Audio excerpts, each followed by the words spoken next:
Assalamualaikum warahmatullahi wabarakatuh. Perkenalkan, kami dari kelompok 4 yang terdiri dari Andi Nur Arif selaku saya, dan ada Bayu Anugrah, ada Reza Triatanto Satrio Putra, dan yang terakhir ada Ibnu Kakam Wirayuda. Di sini kami akan mempresentasikan tentang identifikasi peluang usaha. Berpikir kreatif dalam wirausaha. Dari hasil penelitian menunjukkan bahwa fungsi otak manusia dibagi menjadi dua bagian, yaitu fungsi otak sebelah kiri dan otak sebelah kanan. Setiap bagian otak memiliki fungsi spesifik dan menangkap informasi yang berbeda. Fungsi bagian otak yang satu lebih dominan daripada yang lain. Fungsi otak sebelah diri dikendalikan secara linear atau berpikir vertikal. Sedangkan otak sebelah kanan lebih mengendalikan pemikiran literal.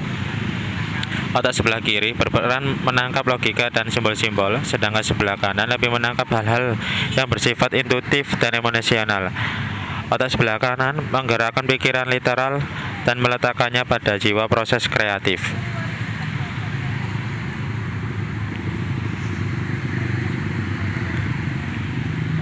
Menurut Zimmer 1996, untuk mengembangkan keterampilan berpikir, seorang menggunakan otak sebelah kiri, sedangkan untuk belajar mengembangkan keterampilan kreatif digunakan otak sebelah kanan. Cirinya yaitu yang pertama, tahap persiapan.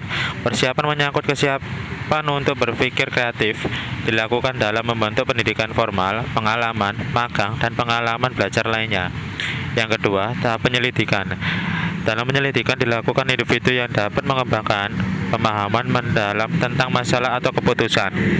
Yang ketiga, ada tahap transformasi. Transformasi adalah mengidentifikasi persamaan dan perbedaan yang ada tentang informasi yang terkumpul. Oke, selanjutnya akan dilanjutkan oleh rekan saya. Assalamualaikum warahmatullahi wabarakatuh. Saya Ibnu Kakam Wirayuda, NIM 19 10 60 10 25. Slide selanjutnya yaitu ada menangkap peluang usaha.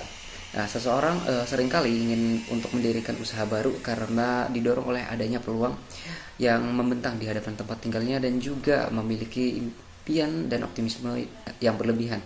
Untuk meredam adanya impian dan optimisme yang berlebihan tersebut, sebaiknya sebelum mengambil keputusan untuk menangkap peluang usaha baru, tidak salah jika seorang wirausahawan perlu melakukan evaluasi secara cermat atas peluang-peluang yang ada. Bagaimana mengevaluasi berbagai peluang tersebut? Evaluasi berbagai peluang usaha yang ada dapat dilakukan melalui konsultan atau orang-orang yang telah berpengalaman di dunia bisnis. Setidaknya meminta tolong untuk dievaluasi oleh orang-orang yang akan menjadi mitra bisnis, para penanam modal atau investor atau partner lain yang akan dilibatkan dalam usaha tersebut. Dan menurut Digref 1994, ada 3 komponen utama yang sebaiknya diteliti dan dievaluasi bagi seorang yang ingin sukses untuk membuka usaha baru. Yang pertama adalah the opportunity atau kesempatan. Jadi dalam kehidupan yang dijalani setiap manusia pasti punya kesempatan untuk dengan mudah dapat mencapai suatu tujuan yang diinginkan. Yang kita tahu bahwa kesempatan itu peluang karena kita dapat mengambil atau bahkan mengabaikannya. Tapi kesempatan juga waktu. Mengapa waktu? Karena ia tidak datang 2 kali. Sangat sepele memang, tapi kadangkala apabila kita mengabaikan suatu kesempatan, biasanya menyesal kemudian. Maka semua kesempatan membutuhkan keputusan yang bijak tentunya, karena keputusan menentukan nasib. Jadi suatu kesempatan tergantung oleh bagaimana manusia mengambil keputusan. Dan ada 3 tipe manusia melihat datangnya sebuah kesempatan, yaitu yang pertama, orang yang lemah menunggu kesempatan, yang kedua, orang yang kuat menciptakan kesempatan, dan yang ketiga, orang yang bijak memanfaatkan kesempatan. Bagi orang yang lemah, bila kesempatan belum datang, dia akan menunggu dengan sabar sampai kesempatan itu datang. Dan apabila sekian lama menunggu kesempatan itu belum juga datang, maka dia akan mengambil keputusan. Ya, ini memang sudah nasibku, atau bahasa lainnya putus asa gitu. Sementara bagi orang yang kuat, bila kesempatan belum datang, dia akan menggunakan berbagai macam cara dan reka daya dengan segenap kreativitas, koneksitas, dan segenap kemampuannya untuk menciptakan kesempatan itu ada atau datang padanya. Orang tipe seperti ini mempunyai prinsip kesempatan tidak datang begitu saja, tetapi kesempatan harus dicari atau diciptakan. Dan bagi orang yang bijak, dia akan memanfaatkan kesempatan dengan sebaik-baiknya karena dia menyadari bahwa kesempatan adalah karunia yang sangat berharga dan belum tentu kesempatan itu akan datang untuk kedua kalinya.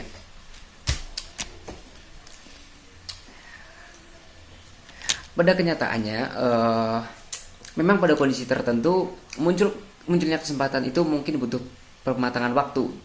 Kita perlu menunggu sesaat tapi bukan dengan sikap yang pasif. Sebaliknya, kita menunggu kesempatan itu dengan sikap waspada, proaktif dan penuh kesiapan. Jadi, pada dasarnya kesempatan merupakan salah satu faktor yang harus dimiliki bagi siapa saja yang mau mengembangkan diri. Tanpa kesempatan yang tersedia, tidak mungkin kita bisa sukses. Oleh karena itu, bila kesempatan belum datang, kita harus berusaha menciptakannya. Bahkan di dalam kesulitan pun, jika kita mempunyai keuletan untuk berusaha terus-menerus, suatu hari kesempatan itu insya Allah akan datang. Nah, untuk yang nomor 2, yaitu the entrepreneur and the management team. Entrepreneur dan tim manajemen. Entrepreneur adalah tentang kemampuan untuk melakukan perombakan sistem ekonomi, mengubah ide baru atau penemuan baru menjadi sebuah inovasi yang sukses. Dan manajemen tim adalah apa-apa yang mengacu pada berbagai kegiatan yang menyatukan dan memperkuat tim dalam perusahaan untuk melaksanakan kinerjanya. Dan ini yang ketiga, the resource needed to start the company and make it grow. Kebutuhan berbagai sumber daya untuk memulai usaha dan pertumbuhan perusahaan.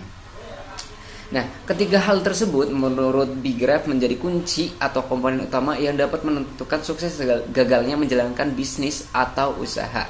Seperti itu. Nah, slide selanjutnya ada 4 strategi menangkap peluang usaha. Yang pertama, strategi berbasis besar, yaitu mencari keunggulan dalam biaya atau unggul dalam persaingan. Kemudian yang kedua, strategi berbasis biaya, yaitu mengharuskan perusahaan untuk menjadi produsen dengan biaya paling murah dibandingkan dengan produk atau jasa pesaing produk. Yang ketiga, strategi berbasis diferensiasi, yaitu pemusatan keunikan produk dan jasa perusahaan. Dan yang terakhir, yang keempat, strategi fokus, yaitu target golongan pasar yang khusus atau berfokus pada pasar yang belum digarap. Seperti itu. Dan slide selanjutnya, sumber-sumber potensial peluang. Supaya ide potensial menjadi peluang bisnis yang real, maka wirausahawan harus bersedia melakukan evaluasi secara terus-menerus. Proses screening merupakan suatu cara yang terbaik menuangkan ide potensial menjadi produk dan jasa yang real. Adapun langkah-langkah dalam proses screening ide dapat dilakukan sebagai berikut. Yang pertama, menciptakan produk baru dan berbeda. Yang kedua, mengamati pintu peluang. Yang ketiga, analisis produk dan proses produksi secara mendalam. Yang keempat, menaksir biaya awal. Dan yang kelima, memperhitungkan risiko yang mungkin terjadi. Ya, baik. Sekian presentasi dari saya. Slide selanjutnya akan dijelaskan oleh presenter selanjutnya. Terima kasih. Assalamualaikum warahmatullahi wabarakatuh. Nama saya Reza Kantanto, NIM 20030121251. Saya akan melanjutkan presentasi dari Mas Ibnu. Kompetensi kewirausahaan. Pertamanya, wirausahawan yang sukses adalah mereka yang mempunyai kompetensi, yaitu seorang yang mempunyai ilmu, pengetahuan, keterampilan, serta kualitas individu yang meliputi sikap, motivasi, nilai, serta tingkah laku yang diperlakukan untuk melaksanakan pekerjaan atau kegiatan. Keterampilan yang harus dimiliki seorang wirausahawan adalah sebagai berikut. 1. Managerial skill. Managerial skill atau kemampuan manajerial merupakan bekal dasar yang harus dimiliki seorang wirausahawan. Setiap wirausahawan harus mampu dengan baik menjalankan fungsi-fungsi pencernaan, pengorganisasian, penggerakan, dan pengawasan agar usaha yang dijadikannya mampu mencapai tujuan yang diinginkan. Kemampuan menganalisis dan mengembangkan pasar, kemampuan mengelola sumber daya manusia, material, uang, fasilitas, dan seluruh sumber daya perusahaan merupakan syarat yang mutlak yang harus dimiliki seorang wirausahawan yang sukses. Kemampuan ini dapat ditumbuhkan melalui jalur formal, yaitu dengan sekolah di sekolah kejuruan dan manajemen, atau melalui jalur informal, yang bisa ditempuh melalui seminar-seminar dan pelatihan-pelatihan. Kedua, conceptual skill, yaitu kemampuan untuk merumuskan tujuan, kebijakan, dan strategi usaha, dan kemampuan ini merupakan syarat utama untuk menjadi seorang wirausahawan yang sukses. Kemampuan ini bisa ditemukan melalui proses belajar dari pengalaman orang lain maupun diri sendiri. Oke, selanjutnya akan dilanjutkan oleh teman saya. Dan yang ketiga adalah human skill, yaitu keterampilan memahami, mengerti, berkomunikasi, dan berrelasi. Seseorang wirausahawan yang sukses juga harus memiliki sifat yang supel, mudah bergaul, simpati, dan empati kepada orang lain. Sifat-sifat ini bisa mengantarkan seseorang menuju keberhasilan usaha. Keterampilan ini bisa dilatih dengan mengikuti organisasi dan bergabung dengan klub-klub hobi. Dan yang keempat adalah decision making skill, yaitu keterampilan merumuskan masalah dan mengambil keputusan. Seorang wirausahawan dituntut untuk selalu mampu menganalisis situasi dan merumuskan berbagai masalah untuk dicarikan berbagai alternatif pemecahannya. Karena seringkali seseorang wirausahawan dihadapkan pada situasi dan kondisi ketidakpastian. Dan yang kelima adalah time managerial skill. Seseorang wirausahawan dituntut untuk mampu mengelola waktu, karena apabila ia tidak dapat mengelola waktu, maka akan menyebabkan pekerjaan menumpuk dan tidak kunjung selesai, sehingga membuat jiwanya tidak tenang dan gundah gulana. Keterampilan mengelola waktu ini bisa membantu dalam memperlancar pekerjaan dan rencana-rencana yang telah digariskan. Berikut presentasi dari kelompok kami. Sekian. Wassalamualaikum warahmatullahi wabarakatuh.